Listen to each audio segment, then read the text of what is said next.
নমস্কার বন্ধুরা, welcome to my channel যশু ব্লগে সমস্ত বন্ধুদের সাদর আমন্ত্রণ। আজকে একটা নতুন রেসিপি আপ্পাম, মিনি আপ্পাম নিয়ে চলে এসেছি, যেটা একটা স্পেশাল ব্রেকফাস্ট রেসিপি। আর আমার বাড়িতে এই রেসিপিটা খেতে কিন্তু বড় থেকে ছোট সকলেই খুব এনজয় করে খায়। তাহলে চলো বন্ধুরা, আজকের রেসিপিটা দেখে নিই কী করে বানিয়েছি এই রেসিপি। তার জন্য সবথেকে প্রথম আমি 2 কাপ মতন চাল ভিজিয়ে রেখেছিলাম, আর যেটা পিষে নিয়েছি। তো আমার রাইস ব্যাটার রেডি হয়ে গেছে। আর রাইস ব্যাটারটা রেডি করে আমি প্রায় আধা থেকে 1 ঘন্টা স্টে করতে দিয়েছি। কেন? এইটাতে রাইস ব্যাটার কিন্তু ফ্লাপি হয়ে যায়। তো চলো, এবার আমার রাইস ব্যাটার যেহেতু রেডি হয়ে গেছে, একটা খালি পাত্রের মধ্যে আমি কিছুটা পরিমাণ রাইস ব্যাটার নিয়ে নিলাম। আর অবশ্যই বন্ধুদেরকে একটা কথা বলবো যে তোমরা তোমাদের বাড়িতে নিজেদের ফ্যামিলি মেম্বার কতজন আছে সেই অনুসারে কিন্তু রাইস ব্যাটার নিও। কেন কি, আমার বাড়িতে তো আমরা কমজন আছি, তো আমি আমার মতন নিয়েছি। আমি তো জানি না বন্ধুদের ফ্যামিলিতে কত বড় ফ্যামিলি আর তারা কজন আছে, তো সেই জন্যেই নিজেদের বাড়ির পরিবারের সকলের অনুমান করে রেসিপিটা বানাবে। তো এবার আমি সবথেকে গুরুত্বপূর্ণ যে কাজটা করেছি সেটা হয়েছে বিভিন্ন ধরনের ভেজিটেবলস কেটেছি। তো ভেজিটেবলসগুলোর মধ্যে আমি সবথেকে স্পেশালি নিয়েছি ক্যাবেজ, বিনস, গাজর এবং ক্যাপসিকাম। এগুলোকে আমি ছোট ছোট করে কেটে নিয়েছি।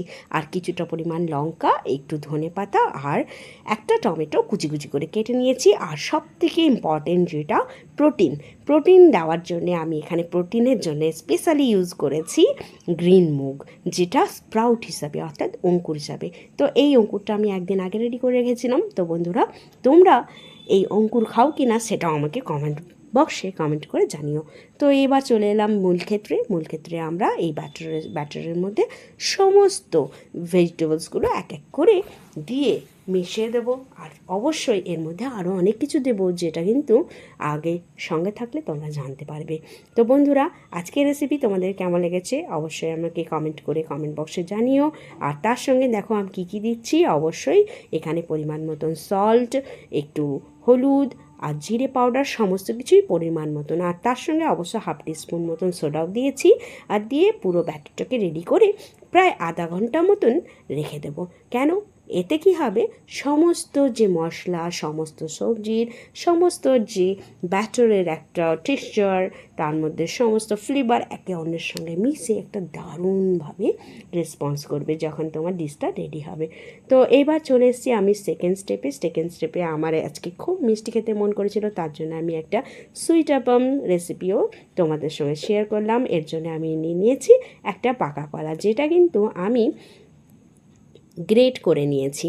তোমরা চাইলে এটা কিন্তু ম্যাশড করে নিতে পারো। আর তারপরেই আমি ওর মধ্যে দিয়ে দিলাম কি সোঁপ অর্থাৎ পানমৌরি। তোমরা কি বলো, পানমৌরি বলো তো? আমাকে অবশ্যই কমেন্ট করে জানিও। তার সঙ্গে 2টো এলাচ দিয়ে দিয়েছি কুটে। আর তোমরা চাইলে পাউডারও দিতে পারো। আর এরপরে আমি চলে আসবো আমাদের যে রাইস ব্যাটার ছিল 2 কাপ মতন, সেটা দিয়ে দিয়েছি। তো পরিমাণটা আমাকে একটু কম লেগেছে, তাই আমি চিনিটা 1 কাপ ইউজ করলাম না, প্রায় হাফ কাপ মতন চিনি দিয়েছি। অবশ্যই বন্ধুরা, তোমরা তোমাদের টেস্ট অ্যাকর্ডিং চিনি কিংবা নুন এগুলো ব্যবহার করবে। এক্ষেত্রে কিন্তু আমার পরিমাণটা আমি আমার মতন বলেছি, আর তোমরা কেমন বানাচ্ছ সেটা তোমাদের উপর ডিপেন্ড করবে। তো চলো, ভালো করে মিশ্রণটা রেডি করে আমি রেখে দিয়েছি আধা ঘন্টা মতন। আর এই পাশে আমি আমাদের ওভেনের উপরে কি রেখেছি, একটা পাত্র, যেটা দেখতে ইউনিক মতন লাগছে না? হ্যাঁ, এটা একটি ইউনিক পাত্র। আর এটা হচ্ছে আপ্পাম রেডি করার একটা পাত্র। এর মধ্যে আমি অয়েল ব্রাশ করে এবার যে ভেজিটেবলস আপ্পাম আমি রেডি করবার ছিলাম, সেই ভেজিটেবলস ব্যাটারটা আমি এর মধ্যে এক এক করে দিয়ে দিলাম। দেখো তো কত সুন্দর ছোটো ছোটো বলের মতন হয়েছে দেখতে। তারপরে 2 থেকে 3 মিনিটের জন্য একটু ঢেকে দিলাম। কেন বলো তো? ঢেকে দেওয়ার একটাই কারণ, যাতে ভেতরে ভালোভাবে জিনিসটা রেডি হয়ে যায়, কাঁচা না থাকে। আর এরপরে একটা নাইফ কিংবা কাঁটা চামচের সাহায্যে খুব ঝটপট সমস্তগুলোকে একটু পাল্টে দিয়ে 2 থেকে 3 মিনিট আবার একটু ফ্রাই করতে রেখে দেবো। আর এইটা কিন্তু খুব কম তেলে রেডি হয়ে যায়। আর সবথেকে ভালো বড় কথা হচ্ছে যে এটা খেতেও দারুণ ইয়াম্মি হয়। বাচ্চা থেকে বড় সকলে কিন্তু খুব মজা করে খায়। আর দেখবে সকলে প্রশংসায় পঞ্চমুখ তোমার। তো এইভাবেই সব রেডি করে নিয়েছি। এর সঙ্গে সঙ্গে আরও একটা গল্প আছে, যেটা না বলে কিন্তু আমি পারলামই না। আজকের কিন্তু গল্পটা বন্ধুদের সঙ্গে শেয়ার করব বলেই আমি এসেছি। এই ব্রেকফাস্ট রেসিপিটা কিন্তু আমার ছেলে যখন ছোটো ছিল তখন আমি অনেকবার বানিয়ে দিয়েছি।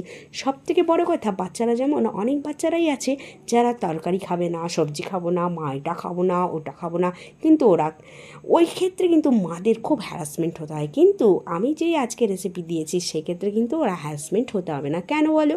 এবার একটা কথা বলে রাখি, যখন তুমি কিন্তু ভালো ভালো টিফিন দিয়ে একটু রেসিপি চেঞ্জ করে করে দেবে না, তো বাচ্চারা কি হয়, স্কুলে কিন্তু এক্সাইটেড থাকে, যেটা বাড়িতে খায় না সেটা ওখানে কিন্তু আনন্দ সহকারে খেয়ে নেয়। এটা কিন্তু আমার সঙ্গে হয়েছে। আর অনেকজন বাচ্চারা থাকে, ফ্রেন্ডরা থাকে, তাদের সঙ্গে এক্সাইটমেন্টে ওরা কী থাকে, টিফিনের সময় বাচ্চারা একে অপরকে জিজ্ঞেস করে তোমার মাম্মি আজ কী দিয়েছে। তখন কিন্তু যখন টিফিন বক্সটা খুলবে তখন কিন্তু দারুণ খুশি হয়ে যায়। আর তুমি কি দিয়েছো, তার মধ্যে কী ঢুকিয়েছো সেটা কিন্তু না দেখে, কালার টেক্সচার এসব দেখে ওরা খুব এক্সাইটেড বন্ধুদের সঙ্গে মিলেমিশে কিন্তু পুরো টিফিনটাই শেষ করে নেয়। কেন কি না, এটা আমি আমার অভিজ্ঞতা থেকে বললাম। আমার ছেলে যখন ছোটো ছিল না, প্রায় দিনই কিন্তু এই কাণ্ডটি করতো। আর বাড়িতে এসে কি সুন্দর আদর করে আমাকে বলতো, মা আজকে টিফিনটা কিন্তু দারুণ ইয়ামি হয়েছে, আমার বন্ধুরা বলেছে। তাহলে বুঝতে পারছো, তোমাদের কিন্তু এই টিপসটা দিয়ে দিলাম, অবশ্যই অ্যাপ্লাই করো। আর দেখো, গল্প করতে করতে আমার বানানা ফ্লেভারের মিনি আপ্পানটাও রেডি হয়ে গেল, যেটার ব্যাটারটা কিন্তু আমি তোমাদেরকে আগেই দেখিয়েছি। এটাও কিন্তু দারুণ লাগে খেতে, আর খুব কম তেলে রেডি হয়ে যায়। তাহলে বুঝতে পেরেছো আজকের রেসিপি তোমাদের কেমন লেগেছে। অবশ্যই কিন্তু লাইক এবং কমেন্ট করতে কিন্তু ভুলবে না, তার সঙ্গে একটু সাবস্ক্রাইব করে দেবে। তাহলে কি হবে, নিত্য নতুন নতুন নতুন রেসিপি আমি তোমাদের দিতে থাকবো, আর তার সঙ্গে নতুন নতুন টিপসও দিতে পারবো। তাহলে চলো দেখো, আমার কিন্তু মিনি আপ্পামগুলো রেডি হয়ে গেছে। দুটো ফ্লেভার, একটা সুইট বানানা ফ্লেভারের আর একটা কিন্তু ভেজিটেবলস ফ্লেভারের। তাহলে এর জন্যে আমি কি করব, এর জন্য একটা খুব ইম্পর্টেন্ট কাজ সেটা কিন্তু রয়েছিল, যেটা আমি বলতে পারিনি। সেটা হচ্ছে আমি একটা রায়তা তৈরি করেছি। এক্ষেত্রে তোমরা রায়তা না করে চাটনিও করতে পারো, ধনেপাতার চাটনি কিংবা ধোসার চাটনি, যে কোনো চাটনি করে এর সঙ্গে খেতে পারো। আবার কিছু না করে টমেটোর সসের সঙ্গে খেতে পারো। তবে আমার রায়তার সঙ্গে খুব ভালো লাগে খেতে। আর রায়তার মধ্যে সবথেকে বিশেষত যে এর মধ্যে আমি অনেক ধরনের ভেজিটেবলও ইনটেক্ট করে দিই, যেটা কিন্তু হাই ফাইবার, বুঝেছো তো। তার 2 কাপ দই নিয়েছি, আর তার সঙ্গে একটু গাজর, একটু শসা, টমেটো সমস্ত কিছু কুচি কুচি করে কেটে নিয়েছি, আর লঙ্কা অবশ্যই দিয়েছি। তো সেটা তোমাদের টেস্ট অ্যাকর্ডিং তোমরা দেবে। আর তার মধ্যেই আমি দিয়ে দিয়েছি একটু সল্ট, একটু জিরে পাউডার, একটু চাট মশলা, আর অবশ্যই একটু চিনি হালকা। যদি এটা তোমরা না দিতে চাও তাহলে এটা স্কিপ করতে পারো। তারপরেই পুরো রায়তার ব্যাটারটা রেডি করে নিলাম। দেখলে কত ইয়ামি ইয়ামি রায়তা রেডি হয়ে গেছে। আজকে কিন্তু আমার কাছে ধনেপাতা ছিল না, তাই স্কিপ করে দিয়েছি। বন্ধুরা অবশ্যই কিন্তু ধনেপাতা থাকলে দিও, দারুণ লাগে খেতে। আর চলো, টাইম হয়ে গেছে আমার ছেলের ব্রেকফাস্ট দেওয়ার, তার মধ্যেই বের করে দিলাম। আর ছেলের তো খুব খুশি হয়ে খায়। একটা টেস্ট করে আমি তোমাদের বলছি, দারুণ হয়েছে খেতে, খেয়ে দেখো। আর এই ধরনের নিত্য নতুন রেসিপি পেতে হলে কিন্তু আমার চ্যানেলটাকে অবশ্যই সাবস্ক্রাইব করতে হবে, লাইক করতে হবে, আর সুন্দর একটা কমেন্ট রেখে যেতে হবে। তাহলেই তো আমি ইন্সপায়ার হব, আর নতুন নতুন রেসিপি তোমাদের সঙ্গে শেয়ার করতে চলে আসবো। তাহলে আজকের ব্রেকফাস্ট রেসিপিটা কেমন লেগেছে, টাটা।